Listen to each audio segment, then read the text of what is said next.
पालघर जिल्ह्यातील सातपाटी गावात फसवणुकीच्या घटनांनी नागरिकांची चिंता वाढवली आहे। मेहनती आणि विश्वासू मच्छीमारांना वारंवार आर्थिक फसवणुकीचा सामना करावा लागत असल्याचं चित्र समोर आलं आहे। नुकत्याच उघडकीस आलेल्या प्रकरणात सलीमा ज्वेलर्स या व्यापाऱ्याने 250हून अधिक नागरिकांची फसवणूक करत सुमारे 3 किलोहून अधिक सोन्याचा अपहार केल्याचा आरोप आहे।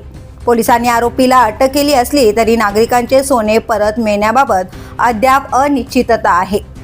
सातपाटीत यापूर्वी अशा घटना घडल्या आहेत। 2003 ते 2005 दरम्यान इब्राहिम उर्फ जाड्या मामा 30 ते 40 लाख रुपयांचे मासे घेऊन फरार झाला होता। तर 2022-23 मध्ये 2 व्यापाऱ्यांनी महागडे मासे खरेदी करून स्थानिक मच्छीमारांची लाखो रुपयांची फसवणूक केल्याचं समोर आलं होतं। 2015च्या सुमारासही एका सोनाराविरोधात अशाच प्रकारचे आरोप झाले होते। फसवणुकीचे प्रकार केवळ सातपाटी पुरते मर्यादित नाहीत। मुरबे येथे 1 कोटी रुपयांची तर वसई नायगाव परिसरात 2 कोटी रुपयांहून अधिक किमतीच्या माशांची फसवणूक झाल्याच्या घटनाही घडल्यात। वारंवार घडणाऱ्या या घटनांमुळे मच्छीमारांमध्ये नाराजी असून फसवणूक करणाऱ्यांवर कठोर कारवाई आणि व्यवहारांमध्ये अधिक दक्षता घेण्याची मागणी आता जोर धरू लागली।